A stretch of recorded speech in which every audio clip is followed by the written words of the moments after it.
So, when we talk about being a lone wolf for a day, guys, what do I mean by this? So, when we say being a lone wolf for a day, I'm talking about allowing yourself to be alone with yourself, right? So, this could be taking yourself out to one of your favorite restaurants, um, setting up a table for yourself, for a table for one, and just eating at one of your favorite restaurants, or even better, going to a restaurant that you've never been to before. And the idea of this, guys, is because the reason it's good to do this is because we are bombarded with so much crap from social media, from the media in general, and a lot of these messages that we're surrounded by do not promote um, the benefits and advantages of one being alone by themselves. In fact, in today's society, sometimes it's seen as a weakness that if you're alone, it means you're weird. Oh, you got to be around people all the time. No, you are going to find your biggest discoveries about yourself and you're going to get to know yourself more when you have time alone. All right, because when we have time alone to be self-reflective as well, it forces ourselves to be alone with our present condition, right? It forces us to be alone with our present emotions, how we're feeling, whether we've had bottled up anger, bottled up sadness, which is built up over the day. Maybe something happened in your day, maybe something happened weeks ago or even months ago, right?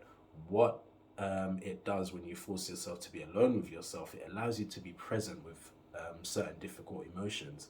And what we want to do, we want to get past those difficult emotions instead of escaping them, because today we live in a very escapist society, right? I think everyone can agree. You know, we've got so many tools of escape, whether it be movies, video games, whatever. And I'm not saying these things are bad. I play video games.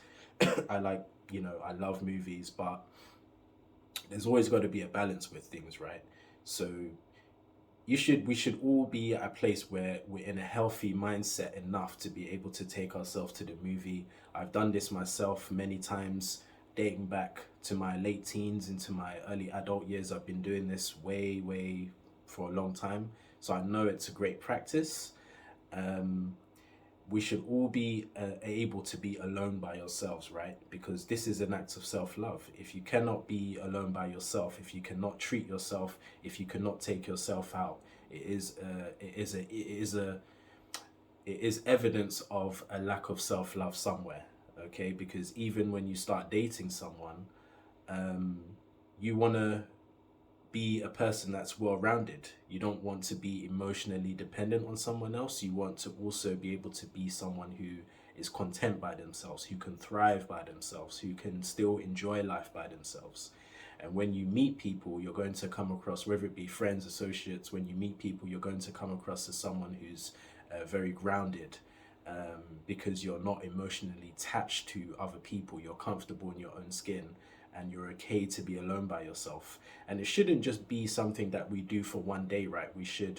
This should be an ongoing thing. Quite frequently, actually, we should be taking ourselves out by ourselves to our favorite locations and just enjoying life. You don't need to have people around you all the time. So the goal here is to be a lone wolf for a day. If you've never taken yourself out to a restaurant, just you yourself, and if you've never taken yourself out to a movie by yourself, I would definitely encourage you to do it.